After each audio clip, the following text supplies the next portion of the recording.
Sino nga ba ang napili, nakamatch ng ating Heart Hunter for today na si CA? Sino kaya ang desisyon? Si Cupid number 1 or si Cupid number 2? Tingin ko, kasi di ko siya ganun naranasan noon sa dati ko. I think si Cupid number 2 na lang. Cupid number 2! Yes naman! Yes na yes! Number 2! Congratulations sa'yo. Pero ano muna ang masasabi ni Cupid number 1? Ayun.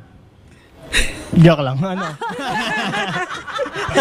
Umiyak, pinaiyak mo! Biro lang at tawag dito, kung ano, sige, tingin ko mag-work naman kayo. Kasi sabi mo nga, kailangan, gusto mo maranasan yung mga hindi mo naranasan. Baka sa pagkakataon na ito, si paring Dave na yung magpaparanas ng mga gusto mong maranasan. Tsaka mo ang mabait tsaka sincere naman tong isang to eh. So ikaw hindi ka mukhang ganon?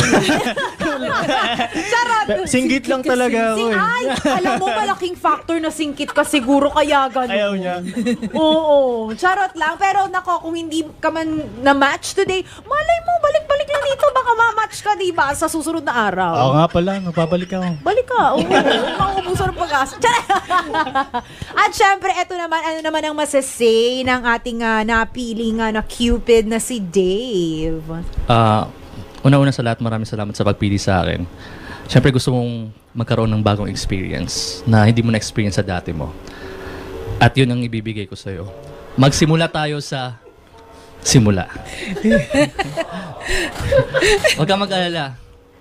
Itong pinapakita ko sa'yo ngayon, hindi lang pwedeng salita lang dahil papakita ko to sa gawa. Yun lang. Sa isip, sa salita, at sa gawa. Ay, ang taray naman talaga.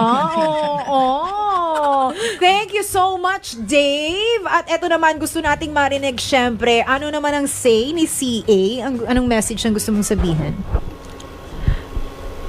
Humarap ka naman kay Dave. Ikaw naman talaga. Pero medyo naiyak ako. Grabe ka naman, ha? Ang haba-haba ng hair mo today. Sana naiyak ako, sorry. Huwag ka mahiya. Kaya mo yan. Sige. Medyo may hawig din kasi sila. Bakit naman biglang may hawig? Lago tayo dyan. Parang din na malayo sa bata.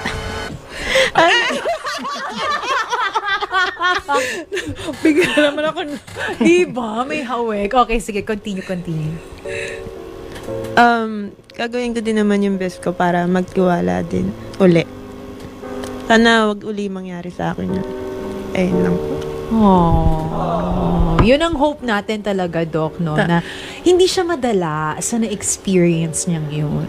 Totoo yun. In fact, sana nga matutunan din ni CA na pag sa ganitong pagkakataon na maghahanap siya ng karelasyon, at siguro naman nakita ko kasi yung pagiging sincere din ni Dave na hindi lang siya ang mamahalin, pati yung bata. Kasi syempre, pagdating sa ganyan, hindi naman yung nanay lang ang pwede at tapos may exception. Parang ganun.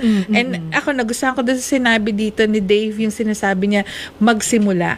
So, when you say pagsisimula, yung beginning, scratch lahat ng mali sa past.